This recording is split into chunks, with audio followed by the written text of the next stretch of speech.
네, 우리가 절기를 배우게 되는데요.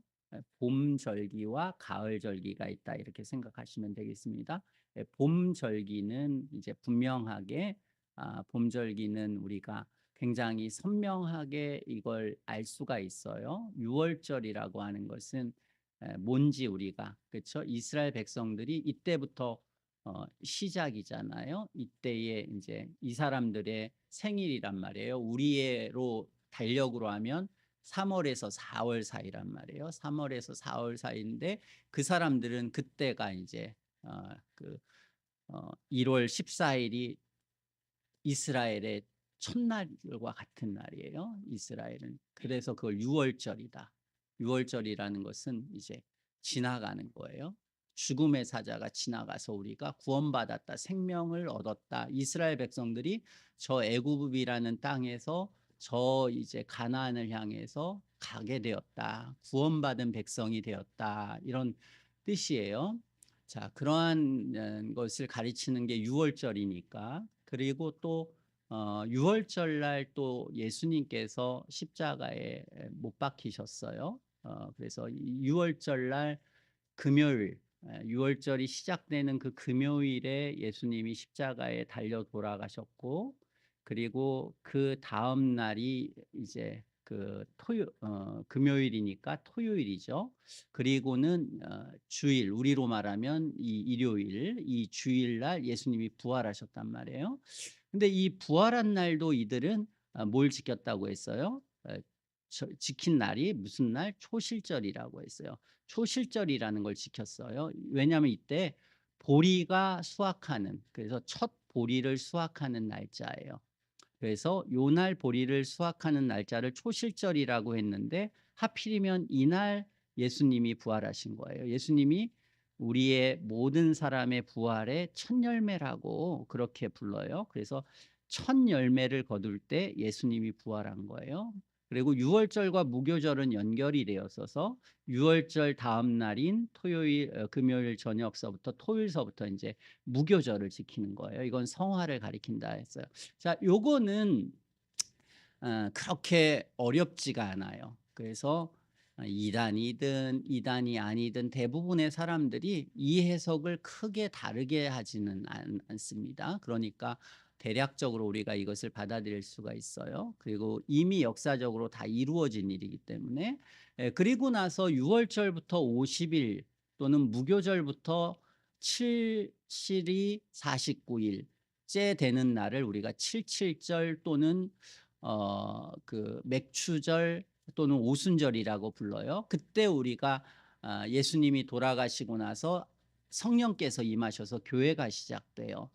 이때는 뭘 거두는 날이에요? 이스라엘이 밀을 거두는 날이에요. 그래서 우리가 이때를 우리가 이제 밀 거두는 날, 맥추절 이렇게 절기를 지켜요. 이날은 성령께서 이 땅에 오시는 날, 이것을 예표한다는 것을 우리가 알게 될 수 있어요. 그래서 이렇게 봄절기는 이미 우리는 이제 그 이루어진 일이에요. 그러나 이스라엘 백성들은 아직 이루어진 일이 아니기 때문에 그들은 이 절기를 지키면서 이 우리를 위해서 죽어가는 어린 양 제물들, 그 제물이 언젠가는 오겠다는, 여인의 후손이 우리를 구원하겠다는 메시아 사상이라는 걸 가지고 있어요.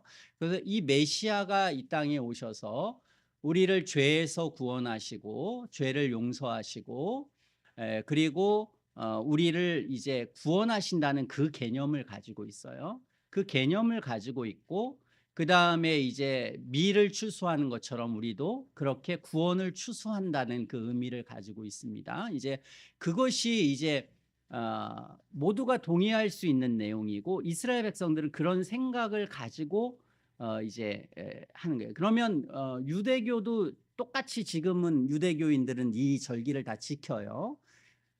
지금도 이제 지금 성전이 없기 때문에 그렇게는 못 지켜도 자기 나름의 방식들로 회중들이나 교인들이 저기 유대교인들은 지금도 지킨단 말이죠.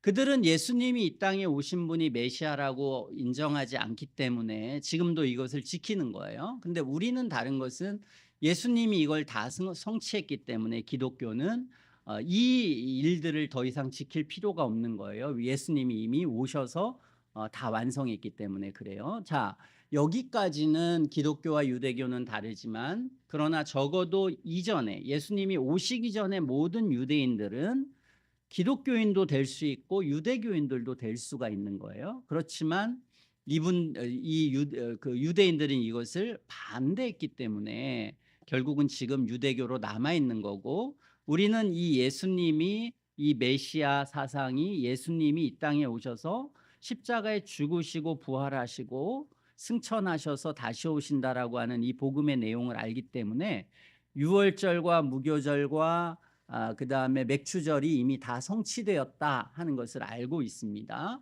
그래서 우리가 이 알고 있기 때문에 우리에게 이 절기를 통해서 뭘 하려고 하는 거예요. 성경은 우리의 믿음을 강화하기 위해서 읽는 거예요. 그러니까 우리가 읽는 성경에, 그러니까 베드로가 이렇게 구약을 잘 읽으면 너희 마음속에 이게 빛이 떠오른다, 광명이 떠오른다고 그렇게 이제 표현을 하고 있어요.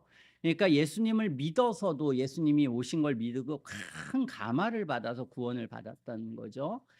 그렇게 우리가 신약만 읽어도 큰 감화를 받고 구원을 받을 수가 있어요. 그러나 이제 더 우리의 믿음을 확실하게 하기 위해서는 이런 일들을 보는 거예요. 그래서 이런 성경을 읽으면서 우리의 믿음을 강화시키고 구원의 확신을 갖게 되고 견고한 믿음을 갖기 위해서 우리는 이제 구약 성경의 이 내용들을 보면 이건 다 이루어진 사실이구나 이렇게 생각하는 겁니다. 자, 그리고 나서 이제 절기가 가을 절기가 남아 있지 않습니까? 가을 절기는 뭐냐면 우리가 나팔절이 있고 이제 그들로 하면 7월 1일이에요. 7월 1일이 나팔절이고 10일 후에 대속죄일이 한 날이 있고 5일이 지나서 이제 그 장막절, 초막절이라고 성경에는 보통 말해요. 초막절, 장막절 같은 말입니다. 초막절, 장막절. 그다음에 이날을 수장절 이렇게 불러요. 자, 이렇게 가을에 있었던 절기가 뭘 의미했겠느냐 하는 것을 우리는 생각하는 거예요. 그러면 우리는 이것을 이해할 때 두 가지로 나눠서 이해해야 돼요. 뭐로 나누냐면 이스라엘 백성들은 이걸 어떻게 생각했겠구나 이런 생각을 해야 돼요.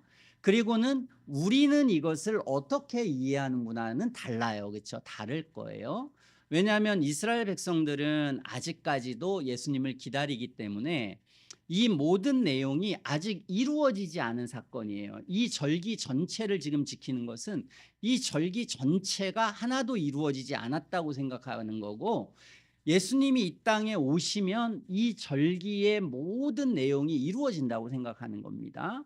이스라엘 백성들도 두 가지로 나누는 거예요. 예수님이 오시기 전에 두 가지로 나누는데 이스라엘 백성들도 이 절기를 지키는 참된 의미와 내용을 알고 지킨 사람들이 있어요. 그런 사람들은 예수님 오실 때 영접했겠어요? 안 했겠어요?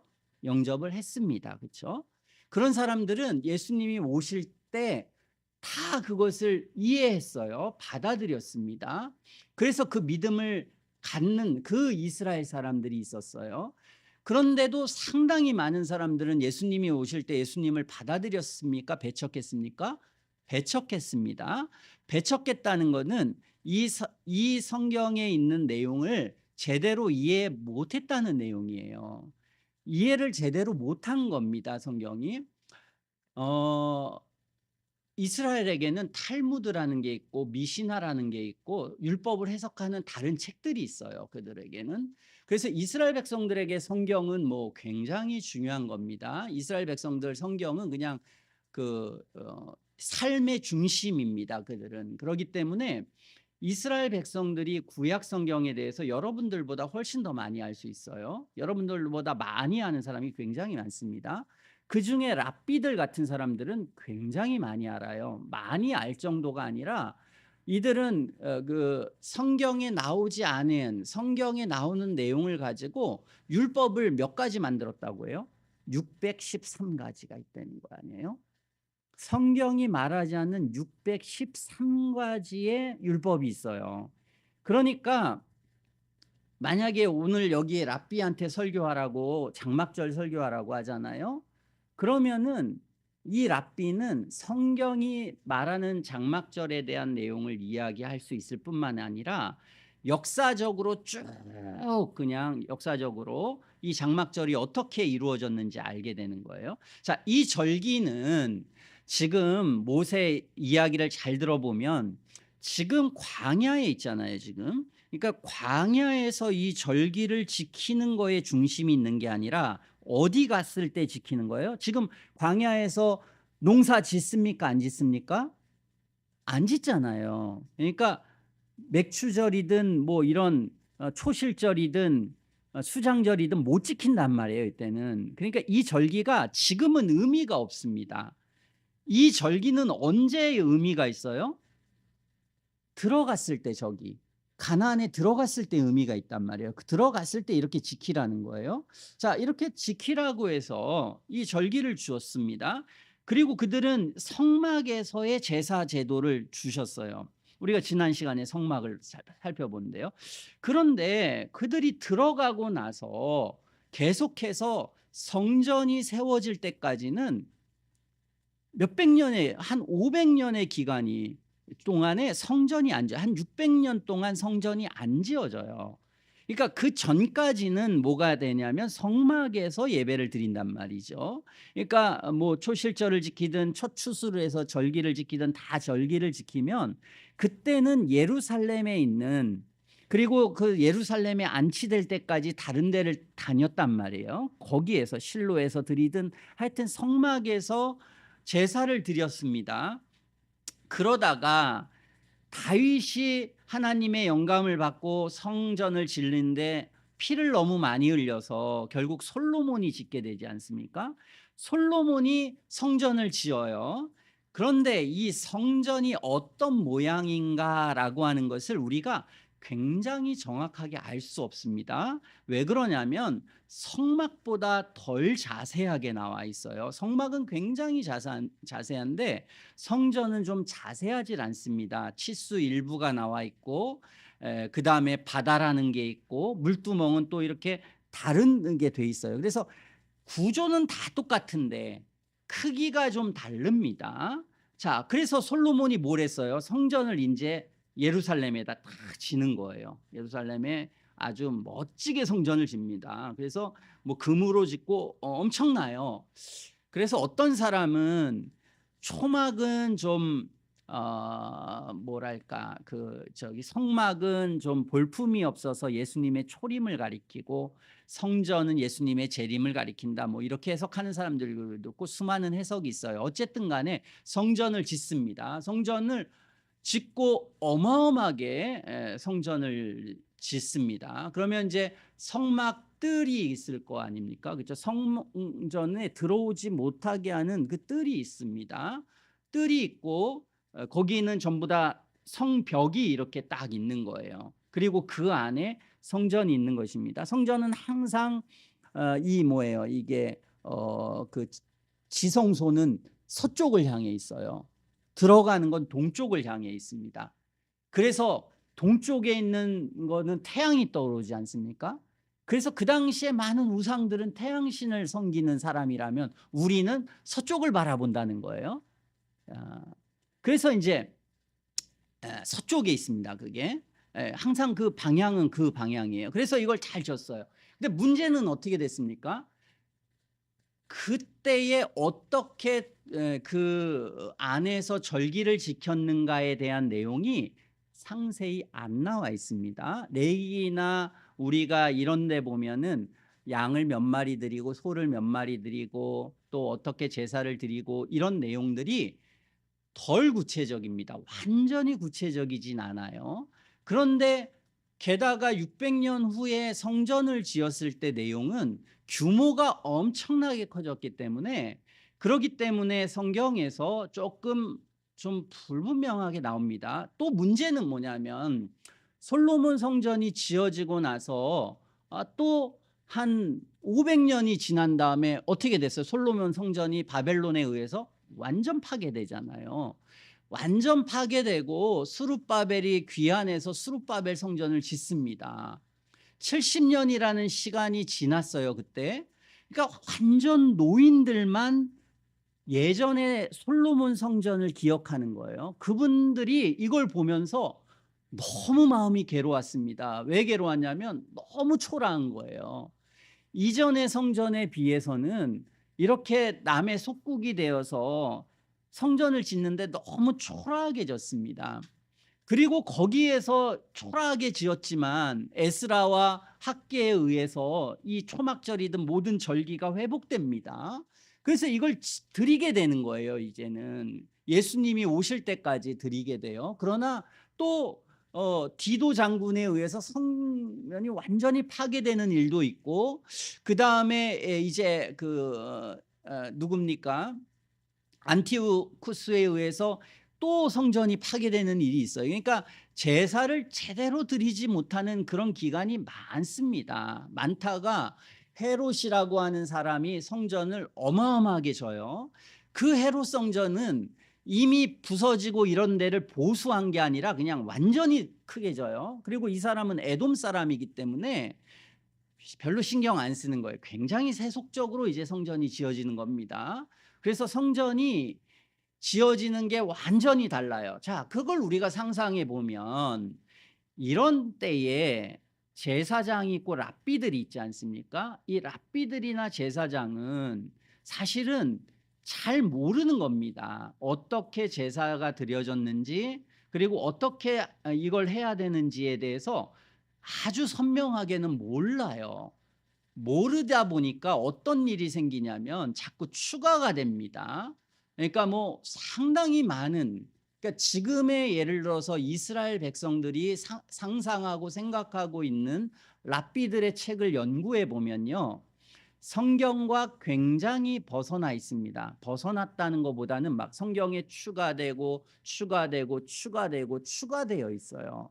그리고 랍비들이 뭐 여기에 드리는 뭐 성경에는 나와 있지 않지만 초막을 이렇게 짓는 거라든지 흔드는 거라든지 그때의 뭐 나무들이라든지 이런 것에 모든 걸 뜻을 두고 해석하고 막 엄밀하게 막 이렇게 하게 됩니다. 그러다 보니까 좀 이제 그런 부분이 있다는 걸 저희들이 이해를 해야 돼요.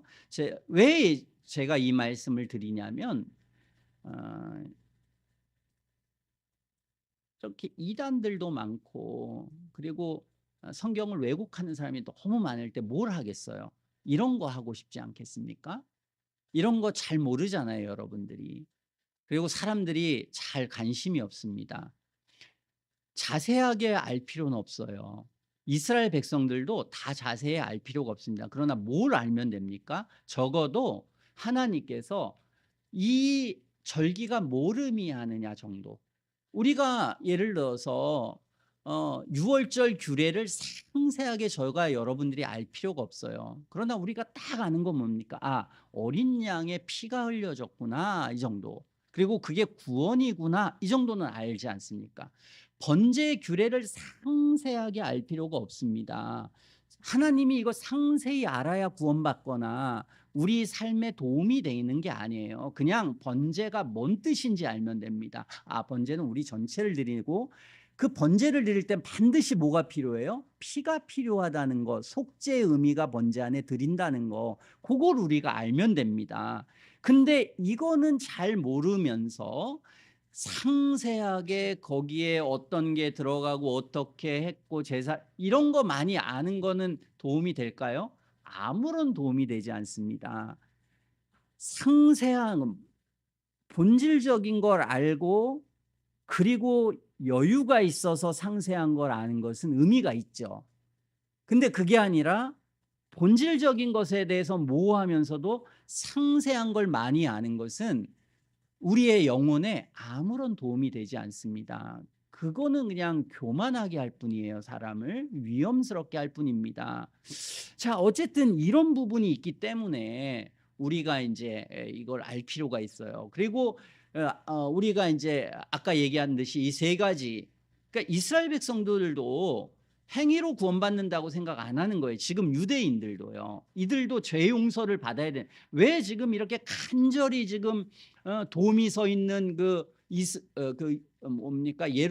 그걸 뭐라고 해요? 예, 이슬람교 성전이 세워져 있는 옛날의 예루살렘, 거기에다가 지금 간절하게 성전을 왜 지으려고 해요? 제사를 못 드니까 죄 용서를 못 받고 있는 겁니다. 정상적으로. 그러니까 죄 용서를 받기 위해서예요. 그러니까 이스라엘 백성들도 죄 용서 받아야 된다는 건 알아요. 근데 죄 용서 받으려면 어떻게 해야 됩니까? 피해 제사를 드려야 돼요. 이들은 아직도 그런 생각을 가지고 있는 겁니다. 피해 제사를 드려야 되는, 하나님의 율법을 그대로 행해야 되는 건데 못하기 때문에 지금 답답한 거예요. 이들은. 그러니까 당모가지라도 해서 피를 흘려서라도 지금 제사를 드려야 되는 거예요, 이 사람들은. 자, 어쨌든 그러한 이 내용들, 다시 말해서 미래에 올 메시아와 죄 용서 받아서 이스라엘 백성들 전체가 구원받는 유월절의 은혜, 그다음에 초실절의 은혜, 무교절의 은혜, 그리고 오순절의 은혜가 우리에게 지금 임하지만 미래에 있을 충만한 하나님의 그 구원의 날을 기다리는 겁니다. 이걸 통해서 마찬가지로 이 나팔절과 속죄일과 이 초막절도 마찬가지입니다. 자, 우리가 이 성경을 통해서 우리는 생각하는 거예요. 이들이 어떻게? 이들도 두 가지라고 했죠. 예수님을 영접했었던 구원받을 사람들이 나팔절과 속죄일과 장막절을 어떻게 지냈을까? 또는 그냥 유대인들이 어떻게 지냈을까? 다를 거 아닙니까? 그렇죠? 다를 거란 말이에요. 첫 번째는 복음적으로 이해하는 거예요, 성경을. 두 번째는 뭐예요? 율법적으로 성경을 이해하는 겁니다. 그러니까 율법적으로 성경을 이해했기 때문에 이 사람들이 예수님을 받아들였어요? 못 받아들였어요? 못 받아들인 겁니다. 안식교인 같은 사람들 또는 하나님의 교회라고 하는 그런 사람들은 지금도 율법적으로 성경을 이해하는 거예요. 오늘 성경의 본문을. 우리는 이제 복음적으로 이것을 이해해야 예수님의 모든 사건과 내용을 우리가 바르게 이해하는 겁니다. 그러므로 우리는 이것을 보면서 구약의 복음적으로 바르게 성경을 이해한 사람이 어떻게 이걸 이해했겠느냐, 이걸 바라보는 거예요. 그랬을 때 앞부분은 해결이 됐는데 이 뒷부분은 아직 그들에겐 오지 않은 날이에요. 오지 않은 날입니다. 나팔을 붑니다. 나팔은 뭐래요? 뭔가를 알리는 겁니다. 온 사람들에게 뭘 알려요. 자, 이게 알리고 그 다음에 뭐가 있습니까? 속죄가 있습니다. 속죄일이 있어요. 죄를 속해야 돼요. 이 죄를 속하는데 이날은 그냥 속하는 게 아닙니다. 우리도 매일마다 번제 드리고 매일마다 내가 하고 싶을 때 화목제도 드리고 속죄제도 속건제도 드리고 죄를 용서받고 회개도 하고 막 하지만, 그러나 이날 안 오면 백성 중에서 끊쳐. 넌 구원 못 받아. 이 날이에요. 그리고 이 날을 어떻게 하라고 했어요? 여기 근심하며 보라. 자기를 괴롭게 하면서 이 날 안 보면 백성 중에서 근치라는 거예요. 그렇기 때문에 나팔을 환하게 분다는 것은 뭘 지키기 위한 거예요? 죄를 회개하기 위한 준비 단계란 말이에요. 준비 단계. 크게 나팔을 부는 겁니다. 뭘 불러요? 지금 나팔절이 왔다. 그리고 뭐가 와요? 지금 속죄일이 올 거니까 우리는 속죄해야 돼. 이렇게 이제 알리는 거예요. 그리고 최종적으로는 뭘 지키기 위해서 온 거예요? 지금 장막절을 지키기 온 거예요. 이 초막절은 뭐 하는 거예요? 두 가지가 있어요. 초막절은 뭘 합니까? 여기에 하나님께서 저 광야에서 우리를 구원하셨어요. 지금.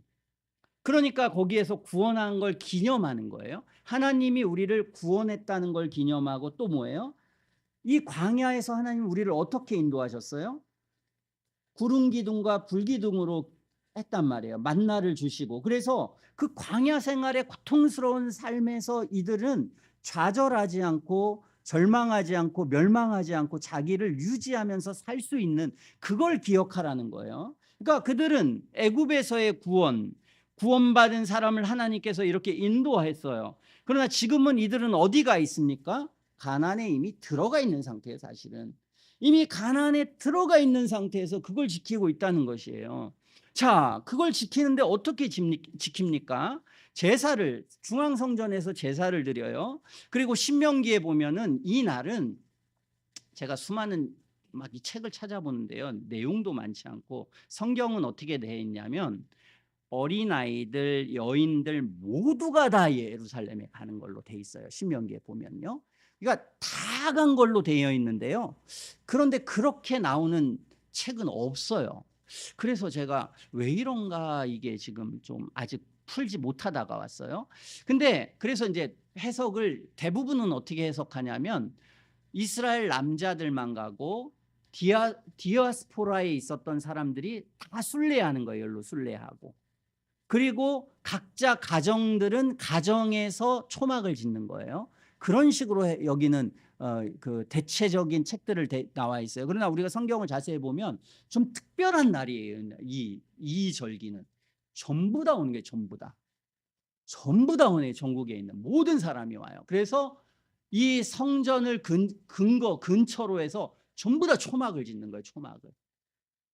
초막은 그야말로 이제 그냥 땅에서 나는 어떤 나무 기둥 뭐 이렇게 졌다고 해요. 그래서 랍비들이 뭐 수많은 초막을 이렇게 져야 되고 별이 보여야 되고 뭐 여러 가지 얘기해요. 그래서 지금도 초막절이 되면 이스라엘은 베란다나 아니면 그런 데다가 이제 초막을 져요, 자기들이.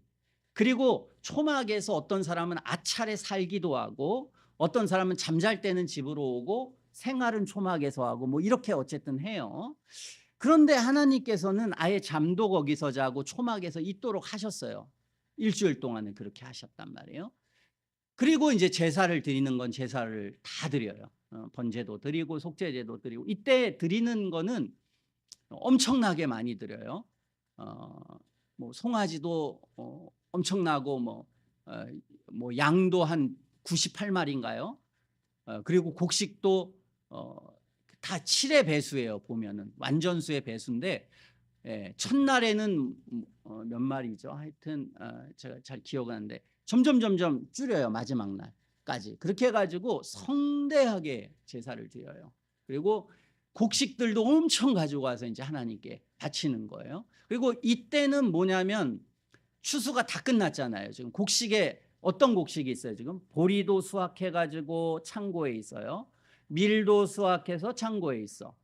그리고 지금은 뭘 수확해요? 뭐 무화과도 수확하고 나머지 모든 가실들 뭐 이런 걸 다 수확해. 그러니까 1년 수확이 다 끝났어.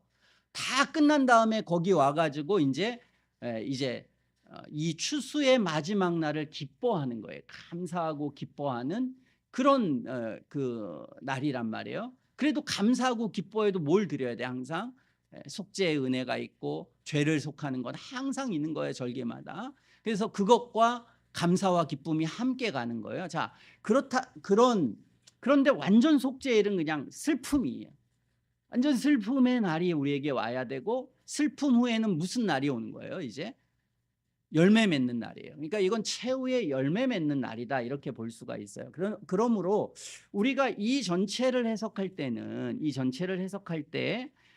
우리가 지금 해석할 때는 뭘로 해석하냐면 마지막 주님이 이 땅에 이제 재림하셔서 이루어질 완전한 나라를 우리는 생각을 해요. 이 세 절기를 이제 그렇게 해석하는 게 좀 자연스러워요. 근데 학자들이 좀 명확하게 해석이 안 돼 있어요. 여러분 수많은 책들을 봐도 잘 해석이 안 돼 있어요. 그냥 다양한 해석을 주기만 해요. 그러니까 우리가 이걸 생각해야 돼요. 생각할 때 생각할 수 있는 모든 걸 다 생각해 봐야 돼요.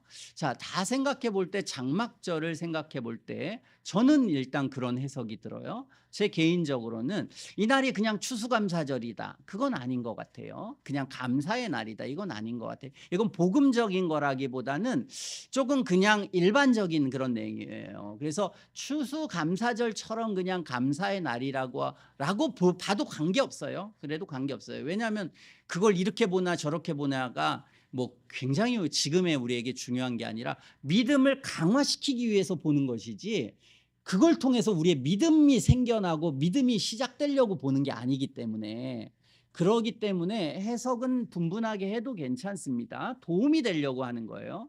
근데 그게 아니라 도움이 안 되는 방향으로 해석하면은 인제 그게 위험한 거죠. 이걸 가지고 막 신약 성경 말고 좀 특이하고 자기만의 해석 이러면 인제 위험한 겁니다.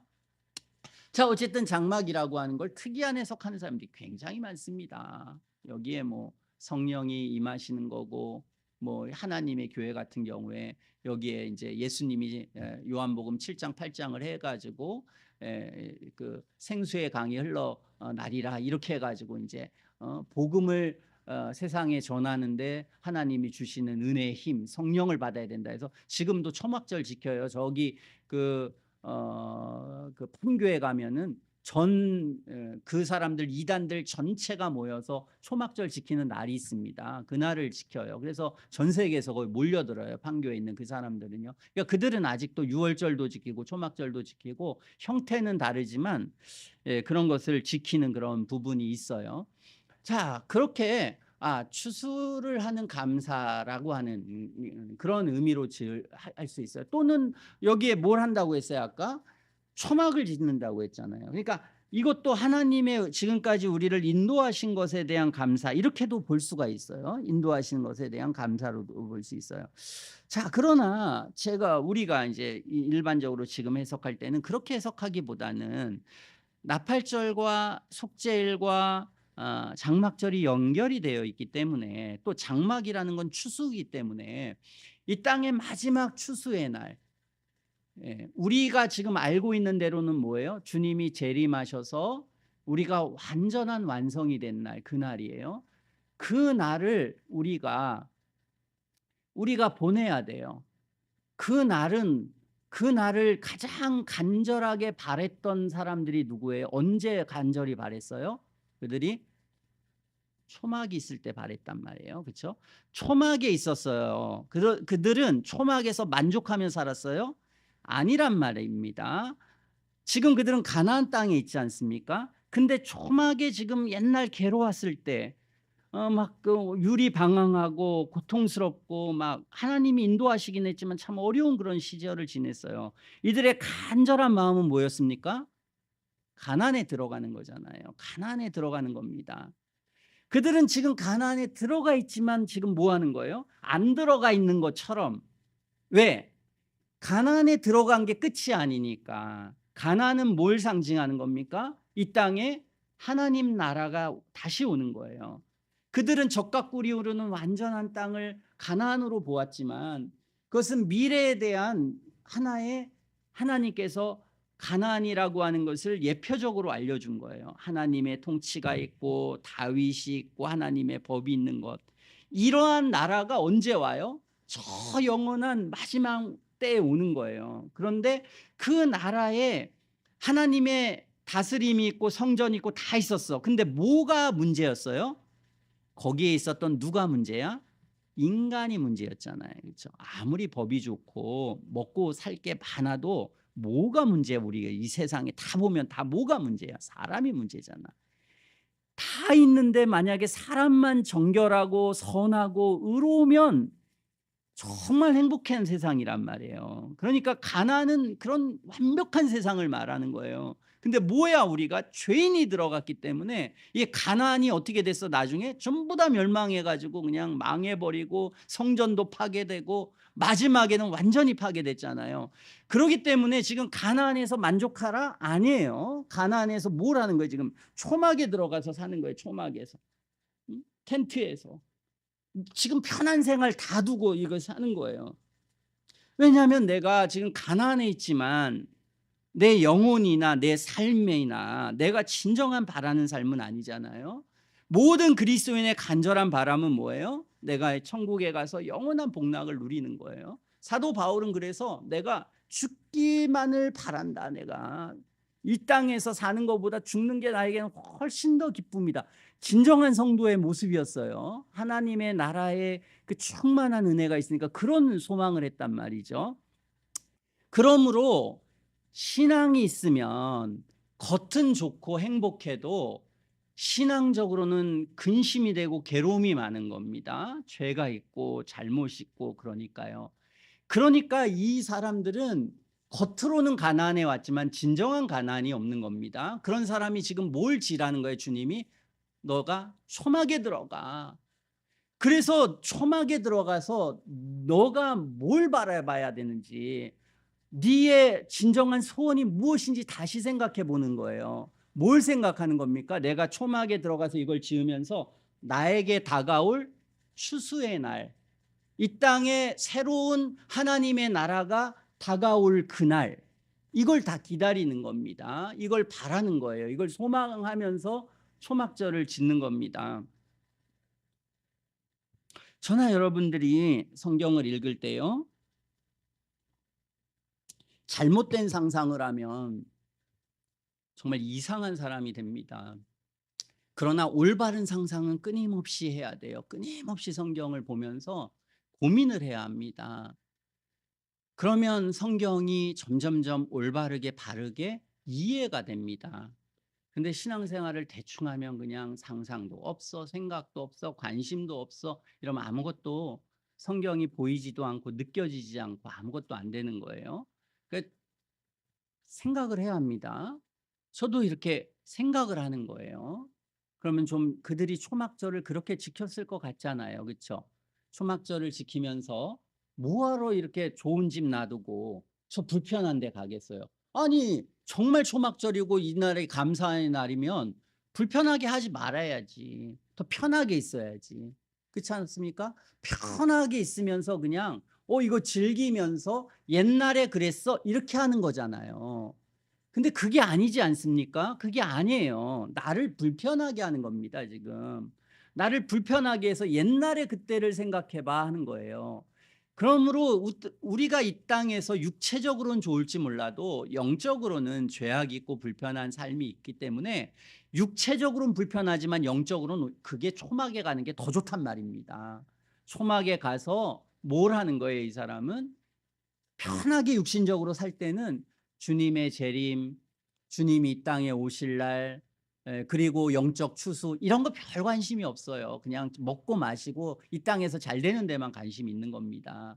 그런데 좀 고난이 오고 고통이 오고 아픔이 왔을 때 그때는 이 사람들이 어땠어요? 간절히 바라본 겁니다. 가나안을 향해 가기를 간절히 바라본 거예요. 초막에 의미가 있는 게 아닙니다. 초막에서 있었던 것이 가치 있어서 의미 있어서 그게 아니라 그들은 이것을 통해서 뭘 바라봤어요? 영적인 추수의 날, 마지막 주님이 재림의 날, 이것을 바라보았다라고 하는 것으로 저희들이 이 초막절을 이해를 하면 되겠습니다. 자, 이렇게 우리가 이해도 괜찮은 것은요, 성경을 한번 좀 찾아보면 되겠어요. 나팔절을 한번 보겠습니다. 나팔절 마태복음 24장 21절이요. 마태복음 24장 21절.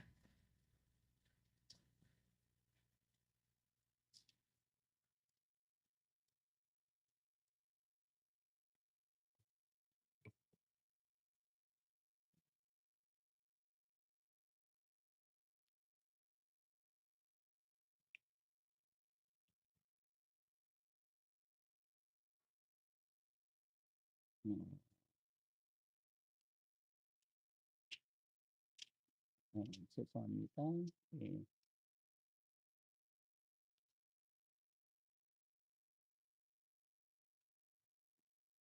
예. 제가 절을 20 몇 장이죠? 여러분들이 한번 찾아주실래요? 납칼이 21절, 그리고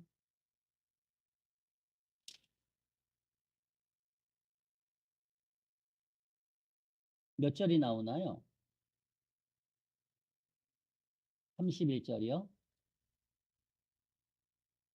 예, 그렇죠.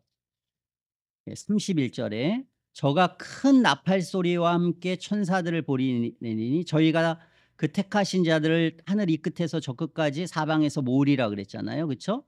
자, 29절부터 예수님의 재림을 말씀하시잖아요. 그렇죠? 그날 큰 환난 후에 해가 어두워지고 달이 빛을 내지 않고 별들이 하늘에서 떨어지고 하늘의 권능들이 완전히 이 세상이 완전히 와해되는 그날이 와요. 이제 멸망하는 날이 옵니다.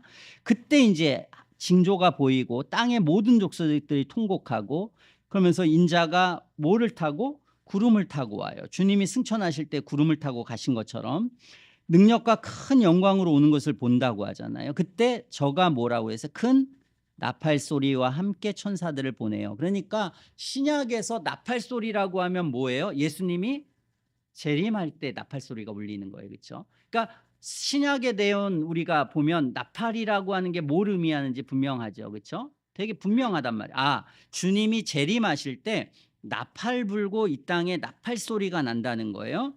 그다음에 데살로니가 전서 4장을 한번 볼게요. 데살로니가 전서 4장.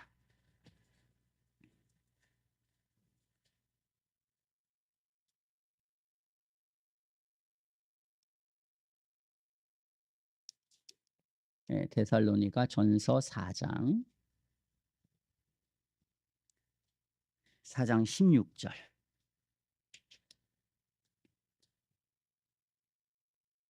16절. 자, 16절에 보면 주께서 호령과 천사장의 소리와 뭐로? 하나님의 나팔로 친히 하늘로 쫓아 강림하시나니리니. 그리스도 안에서 죽은 자들이 먼저 일어나요. 그러니까 주님이 이 땅에서 강림하셔요. 나중에. 그럴 때 뭐로 무슨 소리가 나요? 나팔 소리예요. 나팔로 온단 말이에요. 그때 어떤 일이 일어나요? 죽은 자들, 이전에 다 죽은 모든 죽은 사람들이 다시 일어나 부활해요. 그 후에는 뭐예요? 그 당시에 예수님이 재림할 때 살아남은 자도 뭐예요? 그때 부활해요. 그래서 구름 속으로 끌어올려 공중에서 주를 영접한다고 그랬어요. 사실은 휴거라는 말은 우리랑 달라요. 휴거라는 말은 세대주의자가 사용했어. 근데 구름에 끌어올려가서 주님을 만나고 그리고는 이제 새 하늘과 새 땅이 오는 게 이제 우리의 해석인데, 이들은 뭐예요? 그냥 이렇게 구름에 끌어올려서 교회는 어디로 간다는 거예요? 교회는 천국잔치 하늘나라로 간다는 거야. 근데 이 땅에 뭐가 남아 있어요? 아직 이스라엘 백성들 남아있다. 이 세대주의라는 사람들, 우리가 잘못된 사람들은 그 성경을 억지 해석해 가지고 그렇게 우리는 다 교회는 끌어올라가는데 이스라엘 백성들은 남아 있어. 남아 있고 뭐가 있어요? 그때부터 7년 대환란이 있는 거야. 그러니까 맨날 막 7년 대환란하고 이거 전부 다 이제 그 사이비들이 하는 거예요. 자, 7년 대환란이 있고 7년 대환란의 시간 동안에 무슨 일이 일어나요? 이스라엘이 대대적으로 회개하는 일이 일어나요. 그래서 어떤 사람은 3년 반 동안에는 화평의 날이 오다가 마지막 3년 반엔 극심한 고난 속에서 그걸 이겨내고 회개한 이스라엘 백성들이, 그 숫자가 몇 명이에요? 이 사람들은 계시록의 4장부터 19장에 대한 내용을 그냥 이스라엘로 해석해요. 그냥 말도 돼요. 1, 2장에 전부 다 7교회는 교회 얘기잖아요. 그런데도 불구하고 이걸 전부 다 그냥 이스라엘로. 그럼 14만 4천수는 세대주의자는 누구냐면 유대인들의 14만 4천수라는 거예요. 거기 문자적으로 그냥 해석해라 이러는 거예요. 그래서 14만 4천수가 회개해가지고 뭐예요? 그때 예수님이 그러고 공중 재림했다가 7년 동안의 하늘 잔치가 다 하시고 지상에 재림한다는 거예요. 지상에 재림해가지고 그때부터 무슨 왕국이 와? 천년 왕국이 온다는 거예요. 이게 세대주의자들인 거예요. 제가 세대주의자들을 이걸 하면서 참 막 얘기를 듣는데, 요즘은 유튜브가 있으니까 그 설교를 들을 수가 있잖아요. 참 답답하고, 사람들이 이렇게 될 수도 있구나. 이게 참 한 번 어리석어지면 참 성경을 이렇게 될 수 있구나라고 하는 그런 생각이 들어요.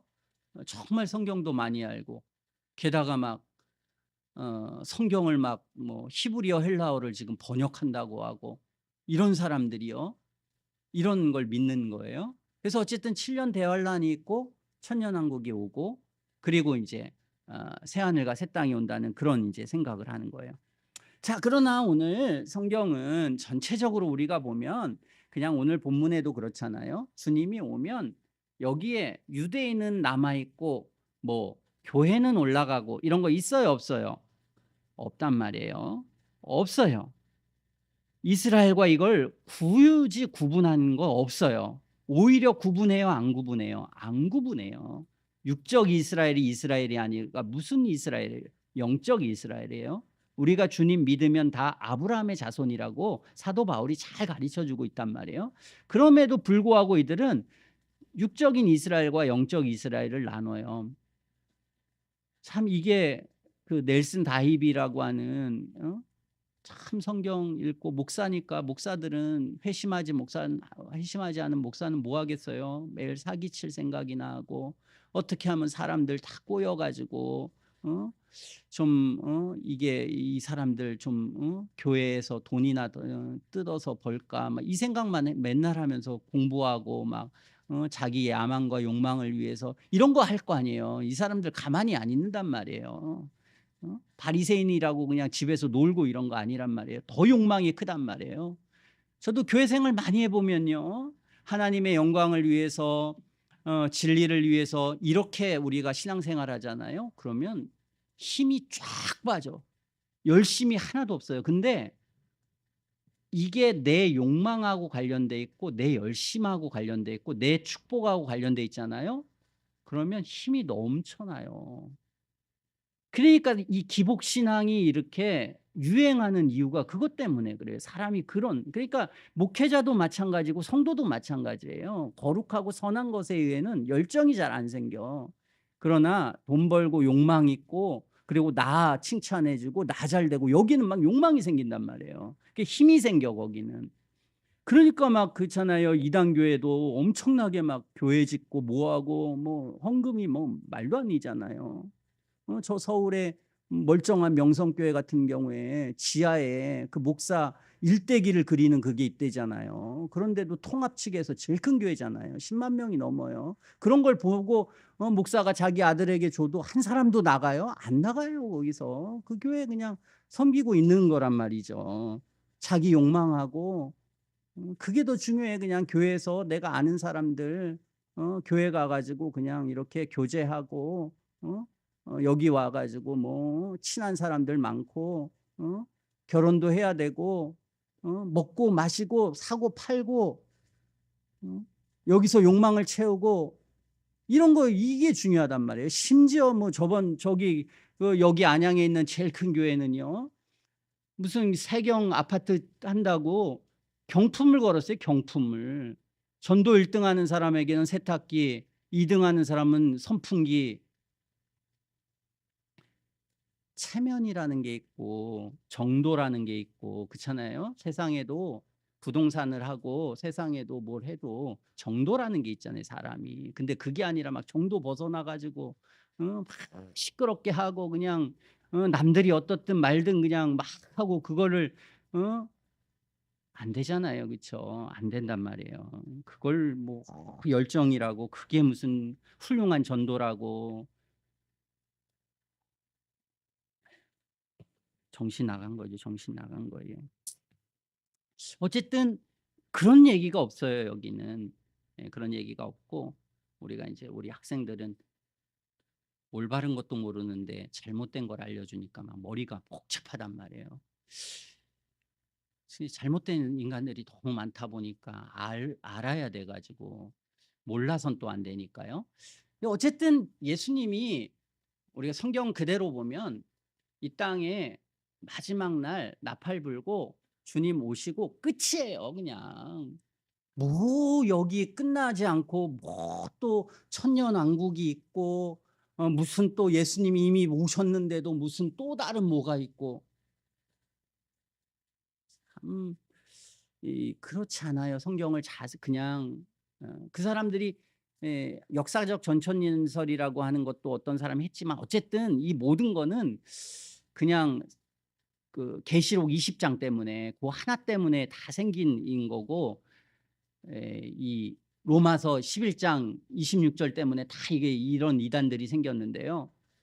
그냥 성경을 그대로 읽으면 되는데 이 교만한 몇 사람들, 뭐 특별한 얘기하고 싶은 사람들, 이런 사람들이 그래서 뭐 이런 말도 안 되는 얘기인데 왜 이렇게 저렇게 자신감이 넘칠까 참 하면서 제가 그런 걸 보면서 슬퍼요. 성경도 아니고 성경에 단 내용도 아닌데 그러니까 우리는 그냥 성경에 기반해야 돼요.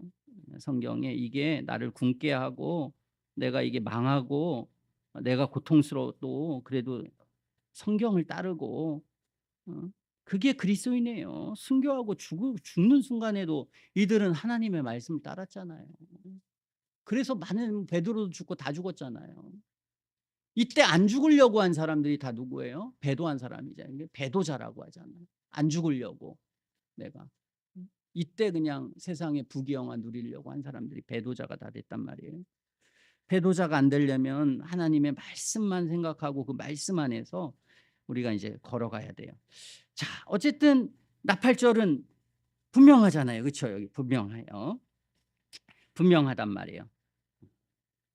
그리고 고린도전서 15장 51절 이거 제가 읽을게요. 그냥 보라 내가 너에게 비밀을 말하노니 우리가 자 잠잘 것이 아니오 마지막 나팔의 순간이 홀연히 다 변화하리니 하면서 부활에 대한 걸 사도 바울이 15장에 설명하면서 나팔 소리가 나매 죽은 자들이 썩지 아니할 것으로 다시 살고 우리도 변화하리라. 자, 이제 신약의 입장에서 우리는 다 성경을 다 알고 있기 때문에 신약의 입장에서 나팔절이 뭘 의미했을 거라는 거 알겠어요? 모르겠어요? 알잖아요. 그렇죠? 선명하게 안단 말이에요. 그러나 이걸 모르잖아요. 이때 사는 사람들은. 모르는 사람이 나팔절을 어떻게 지켰겠느냐.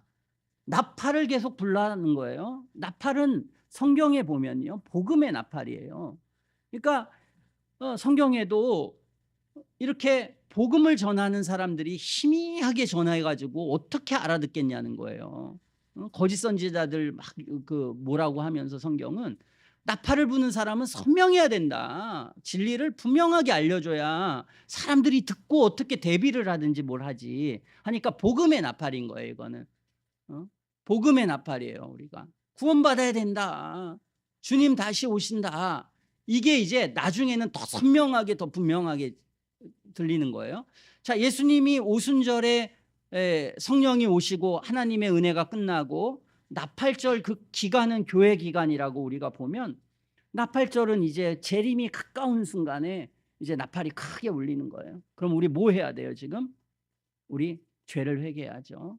예수님 맞을 준비를 해야 된단 말이에요. 예수님 맞을 준비의 가장 중요한 준비는 뭐예요? 내 믿음을 다시 한번 점검하는 거예요. 난 정말 예수님 믿는 사람인가? 그리고 참되게 예수님 믿는 사람은 어떤 사람이에요? 죄를 버리는 사람이에요. 나는 죄를 버렸는가? 이걸 모르 10일 동안에 10일 있을 속죄일을 생각하면서 이걸 하는 거예요. 자, 속죄일을 해서 속죄일 동안에 내가 예수님을 믿는 게 분명해.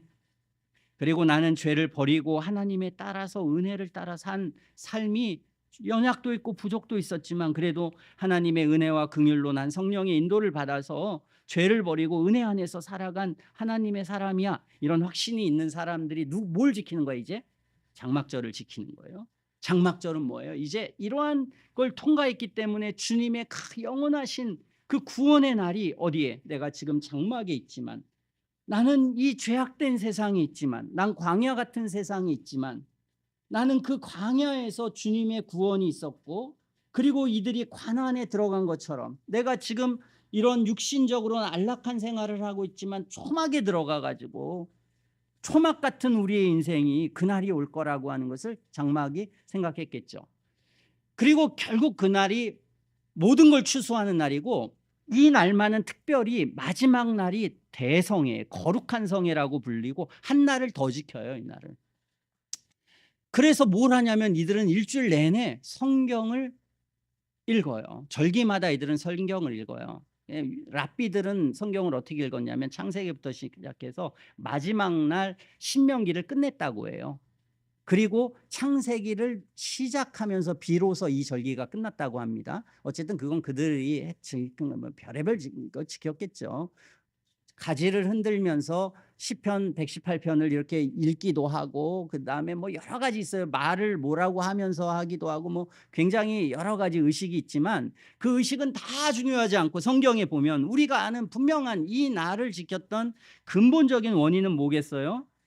주님이 이 땅에 다시 오실 날 내가 부활할 거라는 거, 내가 영원한 천국에 들어갈 거라는 것, 내가 이 땅에서 초막의 삶을 살아가는데 이게 무가치한 게 아니라는 것, 의미 있다는 것, 가치 있다는 것, 내가 지금은 괴롭고 고통이 있고 아픔이 있고 어려움이 있지만 우리에게는 뭐예요? 추수의 날이 오고 하나님이 큰 은혜가 있다라고 하는 것을 그들이 이제 생각하면서 이것을 한 거예요.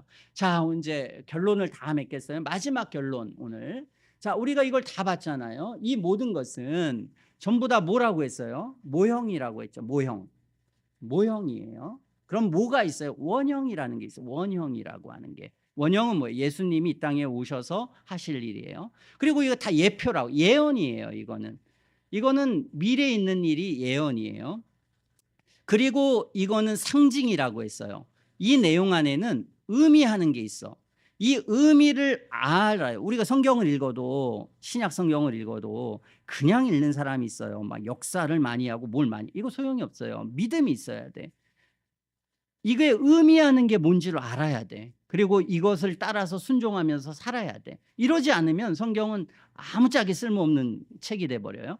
마찬가지로 과거에 있는 사람도 이 상징을 이해하면 예수님을 영접하는 거고, 이해하지 못하면은 율법주의자가 되는 거예요. 자, 이렇듯이 이 모든 것은 뭐다? 상징이다, 예표다, 그리고 이것은 그 모형이다. 이걸 알아둬야 돼요. 자, 아예 성경이 이걸 가르쳐 줬어요. 히브리서에 보면, 자, 주님이 이 땅에 오셨으니까 우리가 옛날에 했던 모든 것을 더 이상 할 필요가 있어요, 없어요?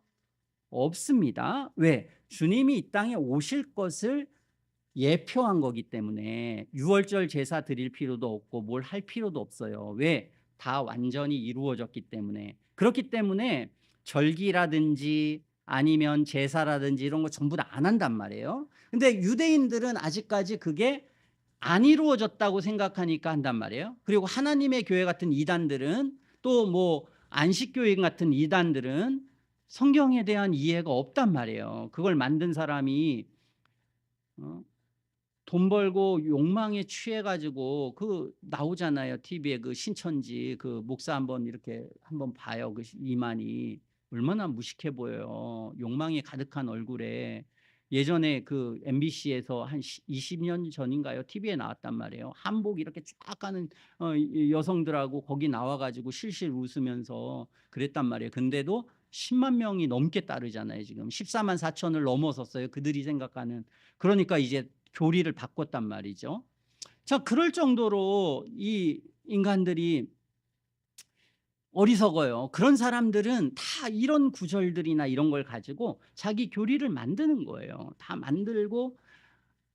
왜? 성경을 충분히 알지 못하기 때문에, 충분히 깨닫지 못하기 때문에, 또 순수한 마음으로 접근한 게 아니기 때문에, 그래서 이런 식으로 많은 걸 알고 많은 건 발라요. 또 바르지 않은 건 또 아니야.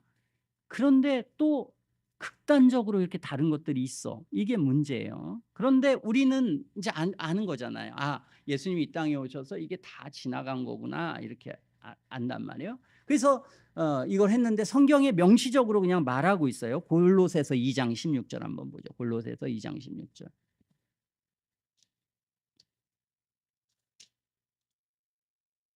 2장 16절.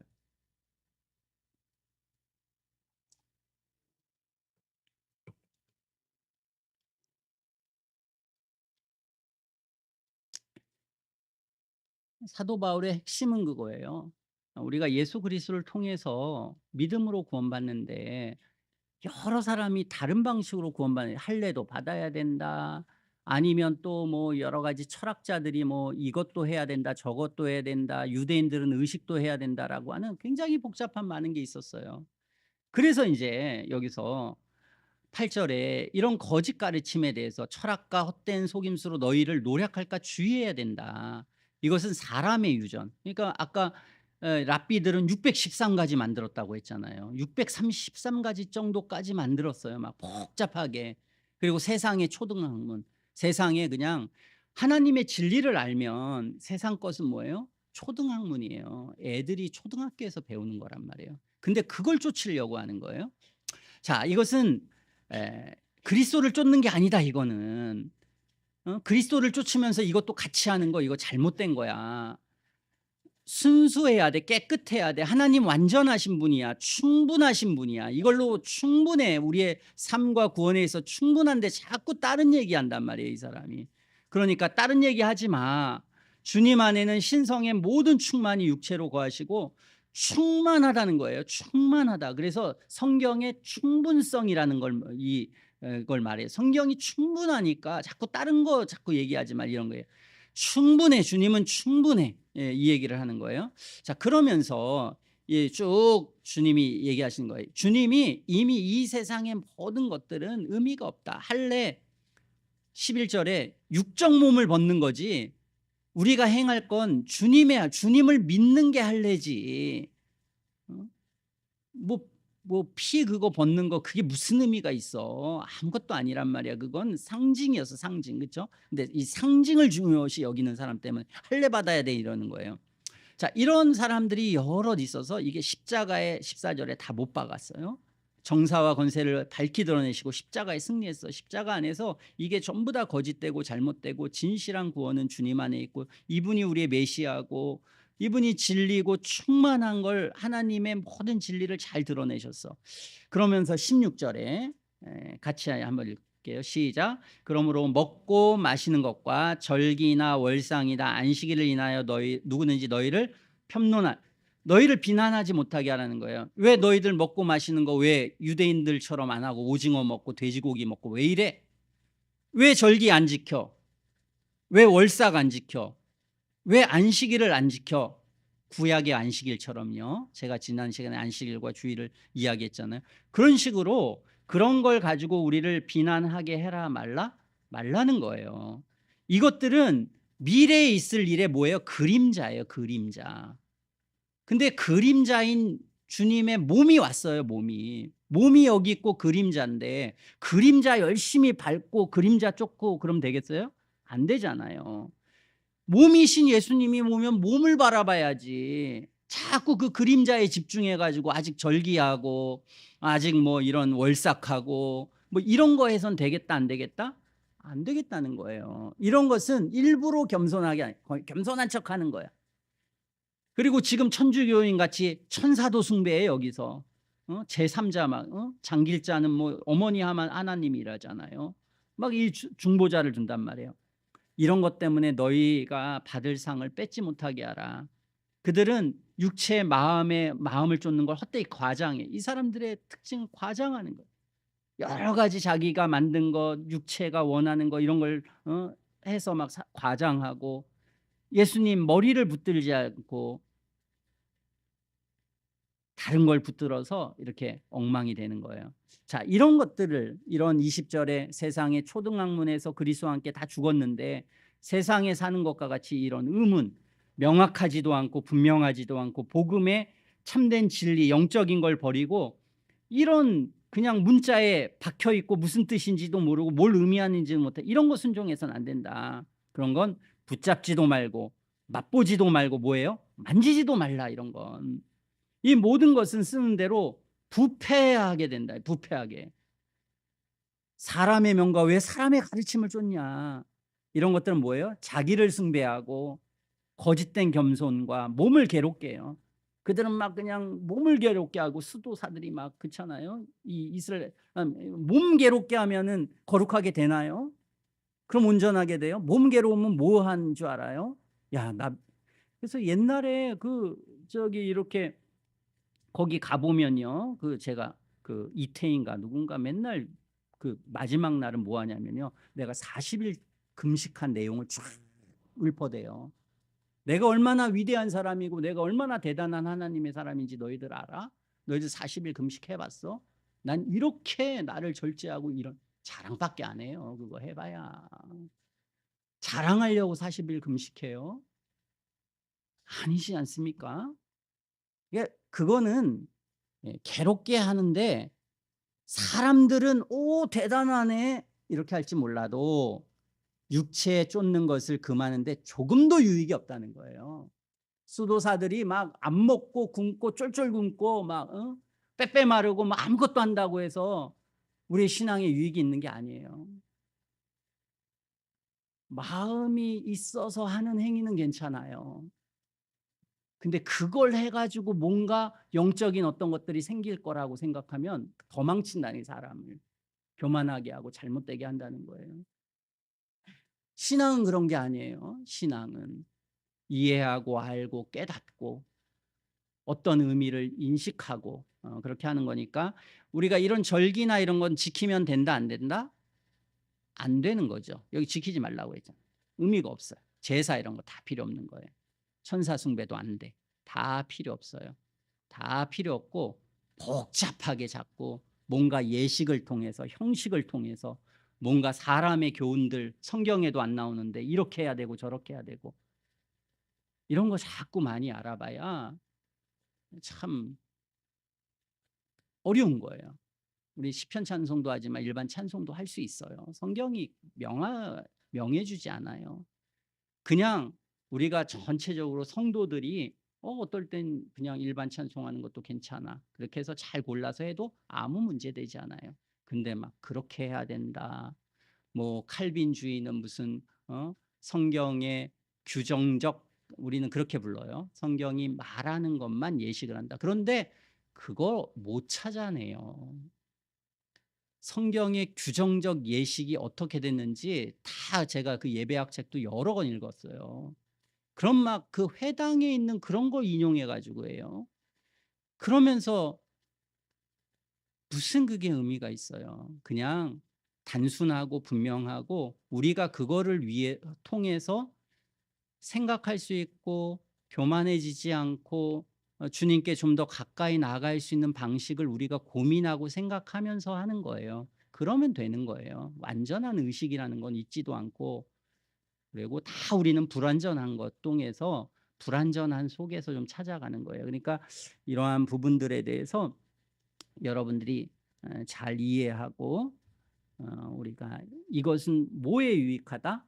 과거를 돌아보면 이스라엘 백성들이 이들도 믿음으로 또 복음적인 은혜가 있었고 예수님을 바라보고 그러니까 예수님이 이 땅에 오셔서 영접한 사람이 없으면 몰라요. 있었어요, 없었어요? 있었단 말이에요. 3천 명이 회개했고 예수님의 제자들도 있었고 500여 형제도 받고 있었어요. 왜 있었겠어요? 성경을 제대로 읽었다는 거예요.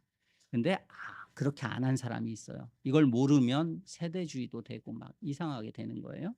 그걸 잘 알고 우리가 신약을 볼 때 더 깊이 믿음 안에서 성장하는 저희가 되었으면 좋겠습니다. 기도하겠습니다.